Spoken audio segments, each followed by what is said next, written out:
You finally found the perfect car in racing blue. You even got them to throw in the LED fog lights for free. Auto Owners insures your car because some people never learn to parallel park. That's simple human sense.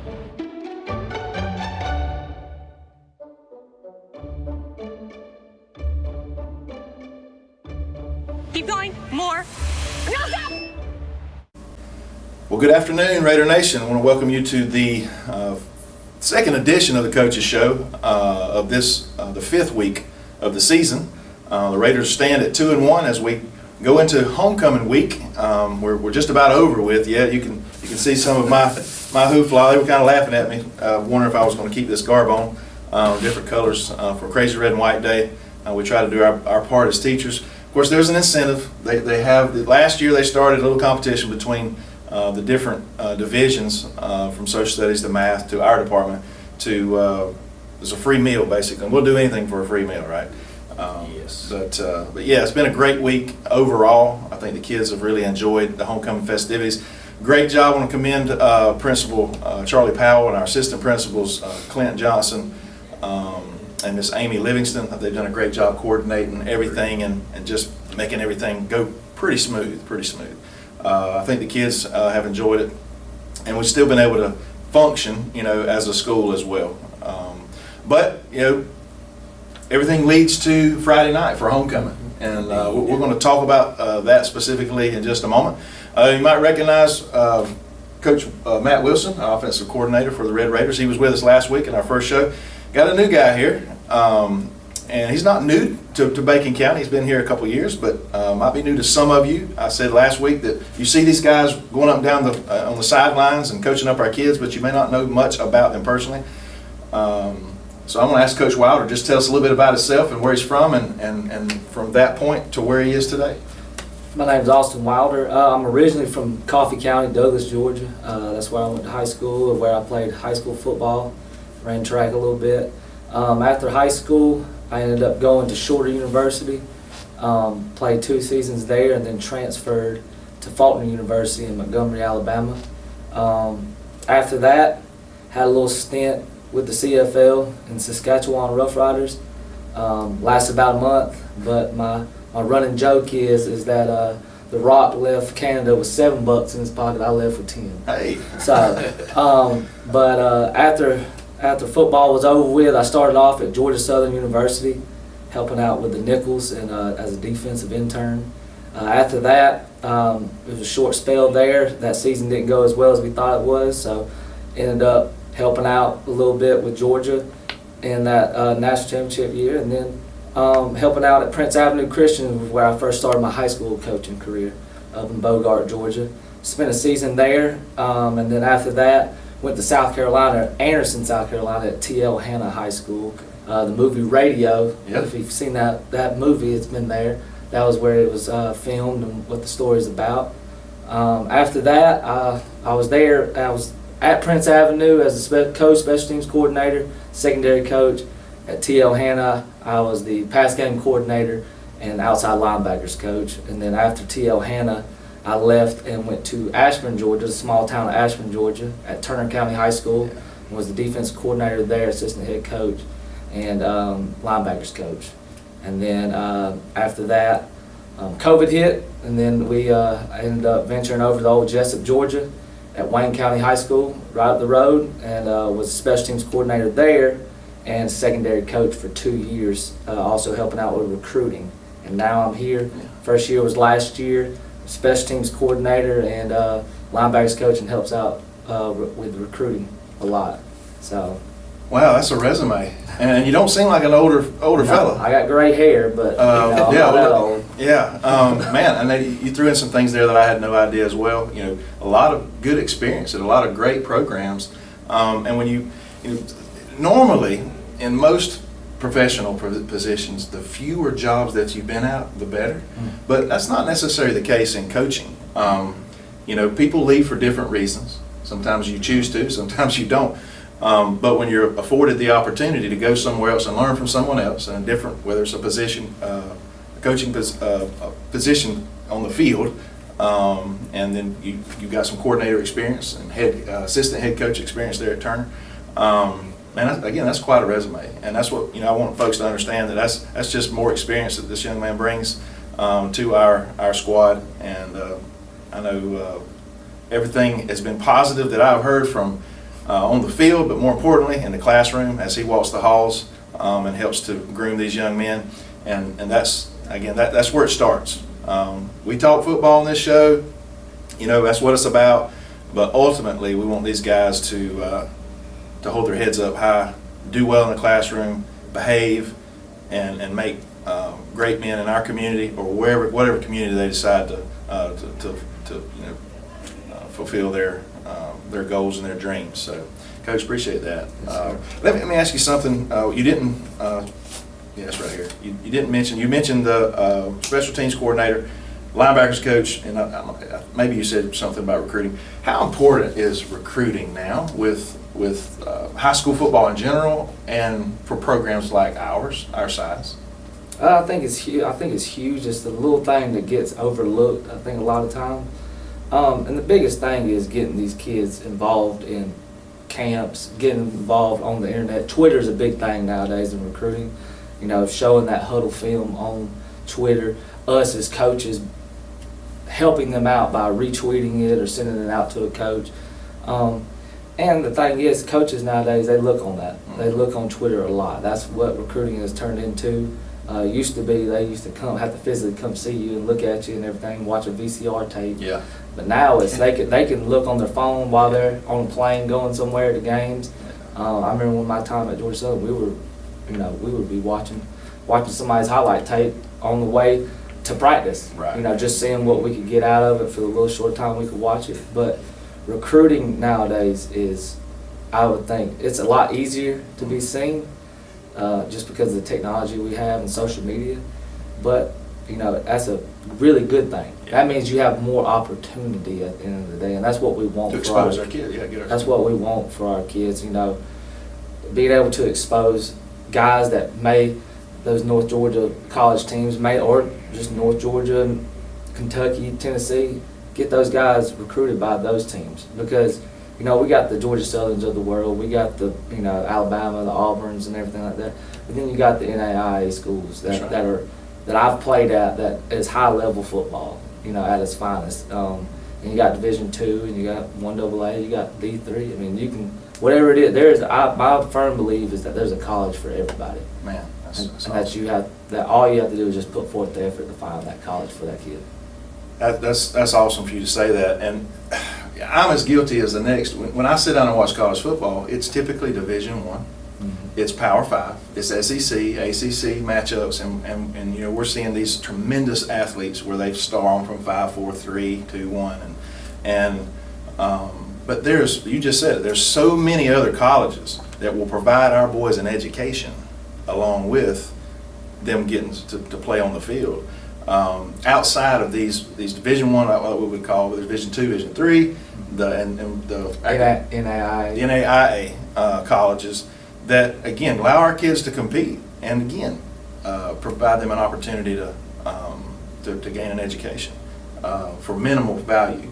I know some offer different types of scholarships and this, that, and the other, but that's great. That's great. And it's imperative, as he says, it's on social media now, and it's imperative for a small school like Bacon to get that exposure. And he does a great job, and we all work together at getting it. Like, this is mid-season. This is about to be a mid-season game. We're gonna make mid-season highlights, and like he said, it's easy for to overlook a small school, but we got kids making plays. That's right. And we know what coaches look for. That's right. So they'll have the highlights. We make the highlight tape, and we know what will be an eye popper, and say, oh shoot, we better go to Bacon now. And that's just what we're doing. And we got coaches' phone numbers, and we get them out there. Yeah. It ain't gonna be on. We gonna get them out. We gonna get our kids out there. It doesn't matter how small the school is, and that's just imperative to us. It really is, because we're good enough. It's only been 12 to 13 years ago where I remember when I first started working with the football program when I was hired at the high school 15 years ago, and we started videoing and helping with this and that and the other. Man, I was burning things to DVD, and coaches were having to meet coaches 45 miles away, the next Saturday morning or late Friday night trading film, but how big an impact is, tell our watchers, listeners, and what Huddle is and what type of avenue, what medium it provides for our kids. Huddle is the platform we use to film games, and we get games sent to us, like Mr. Johnson just said. You know, I remember when I was in high school going with Coach Eldridge, the Berrien County head coach, to go meet another coach and his player to do a VCR tape. Now it's as simple as you ask for a request, they send it to us, and then we're able to break down the film quick and not have to wait for something to download, DVD to download or anything like that. But also it allows kids that are, you know, nowadays our kids are very individualized and know how to use technology and stuff like that. I can tell you right now, when Huddle first came out and I was coaching, I had no clue how to figure it out, because I done XOs, which is like Excel spreadsheet, you know. But Huddle is an easy way for our kids to be able to go through, watch the film on their own, and we share film with them all the time of the opponent, practice, and everything like that. That way they can watch themselves and know exactly, and we end up putting notes on there and stuff like that too for them to watch. But it's easy for them to know about as much as we know when they come in the next day for practice. And they may see something, you know, Rasheed Slade does a good job. He told me one time, hey coach, when that fullback does this, you know, he's doing this, and lo and behold, me and him look at it, and that's right. Something, little stuff that coaches tendencies, little things that maybe I may miss or any coach may miss, they see it, boom, they're going to be out there on the field, but we like to prepare them as much as we can going into it. But Huddle allows them to make their highlight, you know, pick their highlights out of the tape that we send them from the game, and you know, we go through and review it and make sure they're the right highlights and everything like that. You know, dragging a guy down 20 yards downfield isn't pretty much a highlight, right? But a big hit, an interception or something like that is a highlight that's going to pop up. And you know, highlights, you know, if we allowed kids to make the highlights, they would be about 9 minutes long. Yeah. You know, as a college coach, they're only watching the first 2 minutes of it. That's right. So, you know, your mid-season highlight needs to be 2 minutes and 30 seconds long at the max. And it needs to express how aggressive you are, how explosive you are, how versatile you are. Everything like that can be done easily through Huddle. Yeah. And it's a big thing to have as a high school coach and as an athlete in general. And that's www.hudl.com. You can go and just check that out. You have to have an account, an official account, to go in and watch, you know, certain types of things, but you can pull up certain highlights from different ones and search kids and watch their stuff that they produce. So it's a real neat website, like he said. It's a platform. Everything's online, digital. You know, kids can watch it. And the whole team can go on their phone and at the same time watch the same film. And before, you just had 1 or 2 copies of a DVD. You was watching on TV, and everybody's in the classroom, and it was crazy. So, but on top of the film study, it's the recruiting, I think, is the highlight of that thing. And I just wish I had come up with it 15 years ago. But anyway, that's, and I failed to mention our sponsors, and which is a ton of people, and you'll see those on some commercials I'll drop in. I don't like to waste the coach's time, especially being recording on a Friday. You'll see these sponsors, but their generous donations to the Touchdown Club helps to fund and helps to pay for that Huddle program, because nothing's free these days, and it's not cheap, but it is a wonderful source for not only our coaches but for our kids too. So I just wanted to get that out there. Well, guys, we celebrated another victory last weekend. That was a big victory. Big difference going 1-2 and 2-1. Man, that just sounds great. That rolls off the tongue, doesn't it? So we traveled over to Atco last week, a short drive, actually our shortest drive this year for an away game, and had a great crowd. Just go ahead. The band was awesome. Cheerleading was great. But man, once again, our Red Raiders, they showed up. And defensively, offensively. So I'm going to just give you an opportunity to talk a little bit about some of the offensive successes that we showed against Atco, Coach Matt. No problem. We talked about last week, talked about execution. Now this week against Atco, or last week against Atco, we executed. The biggest thing, our problem is our turnovers now. So once we can eliminate, so we're executing. Now let's get the turnover. And you know, offense is a daily progression. So we were happy about execution. We scored on the first drive, which is huge. Our first drive, that just gets the momentum going, and it helps the defense start. Everybody. It always helps when you score on your first drive. That helps. It's just we got to start eliminating turnovers. But as far as and I'll be honest, we didn't even punt Friday, but the turnovers can stop you and stuff like that. But it's always good not to punt. Probably could have put some more points on the board, but we're not gonna. We're gonna keep progressing, and the boys are bought in. Like I said, it's clicking now. We know the offense now. Now it's just getting everybody, getting the right people to ball, block, staying on blocks, just execution. So that's all offense is. But we were happy with them, and we told them it's just a daily thing. Yeah. And now we got another team. Just execute. They know who to block, do it, run right, and everybody's will be good. That's right. So offense, we're good. We're just keep going. Daily process. And once again, our defense started off the game with a 3 and out. And the guys are flying around. I know you're the linebackers coach. You're just making tackles and just playing aggressive. Tell us a little bit about that scheme and how the successes that you saw. Defensively, I mean, it's all, like you said, it's always good to start off with 3 and out right off the hoof. Just get it out of the way, get the nerves out of you. But defensively last week, I mean, it was all about, who was going to be bigger in the trenches. And our D-line played well, our linebackers played well, and our secondary came up and tackled. This defense this year is hungry, and they take, the D-line and linebackers really take people running the ball on them personal.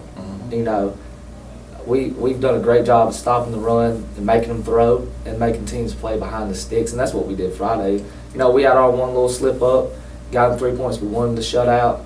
We were that close. We're that close to it, and but we were flying around being aggressive, and that's what you have to do against teams that run that type of offense.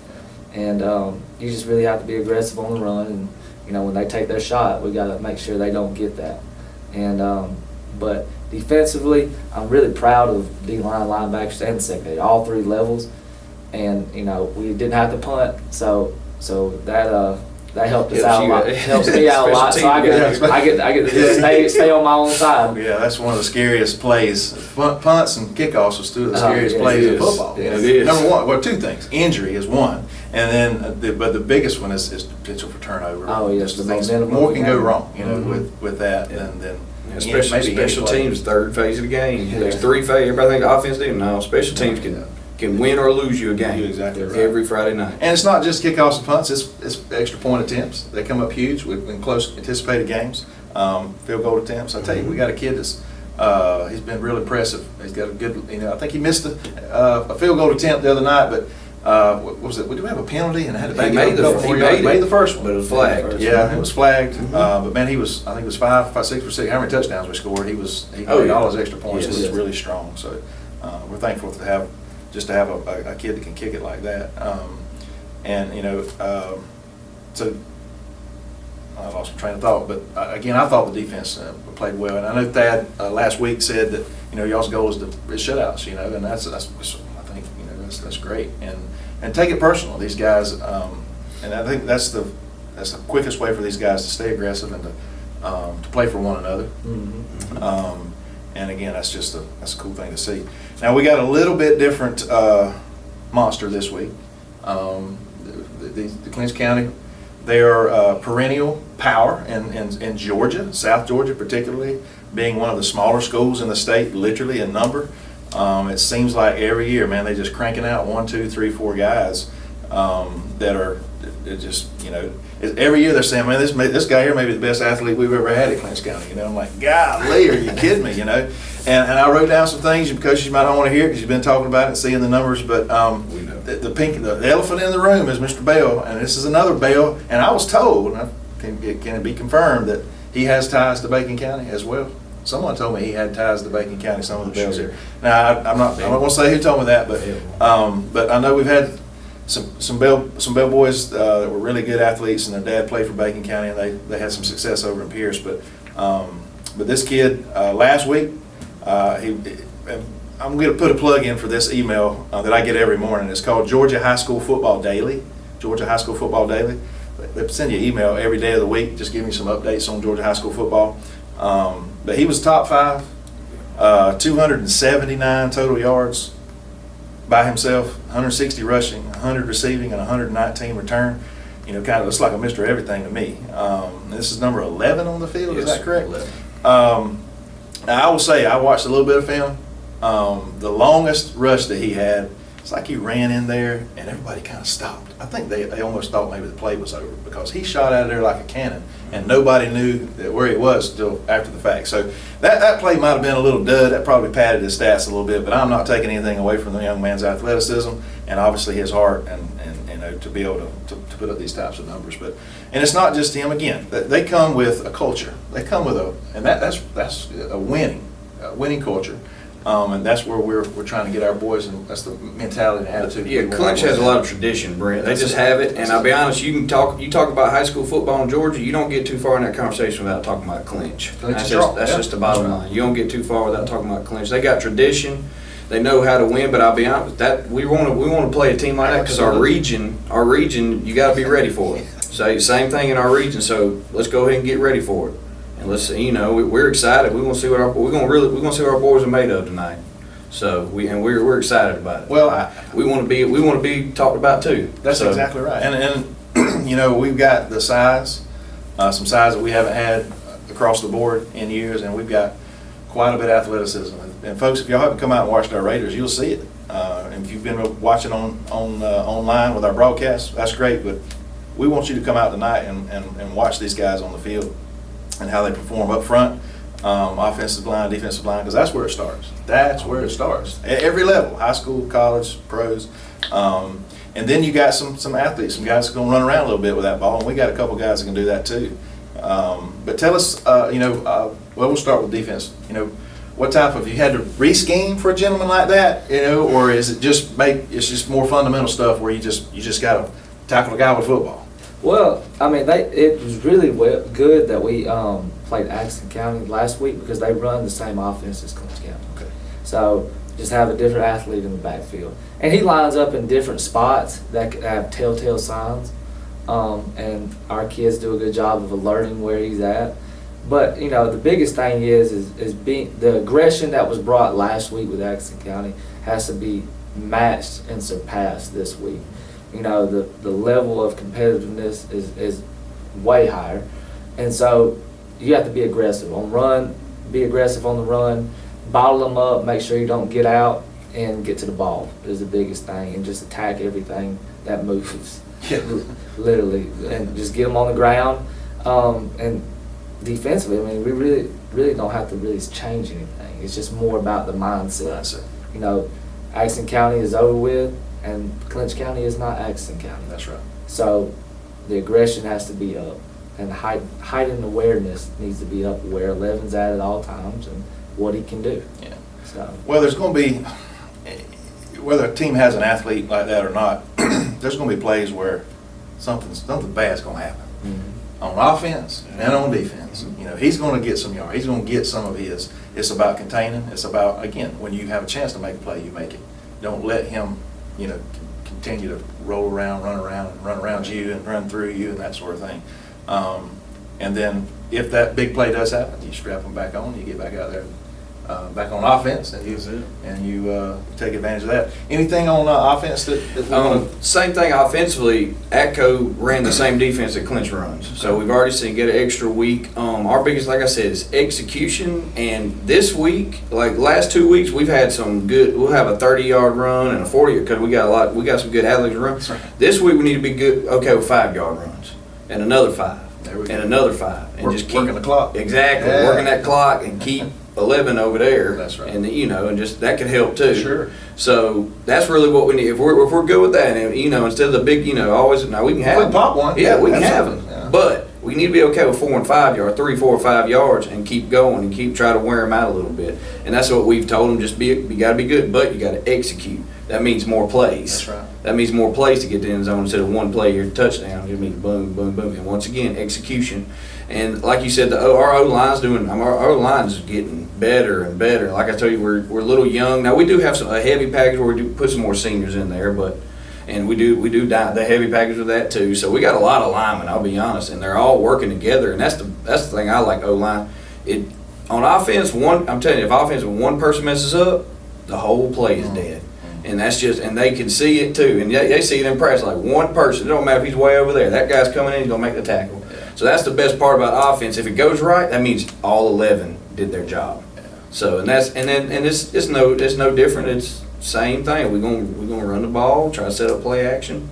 Same thing. It's the same thing. We just got to be good with 5-yard gains and be able to sustain drives. How about that? And that's the plan. Well, sometimes you should say the best offense is a good defense, and part of that is keeping the other offense off the field. Indeed.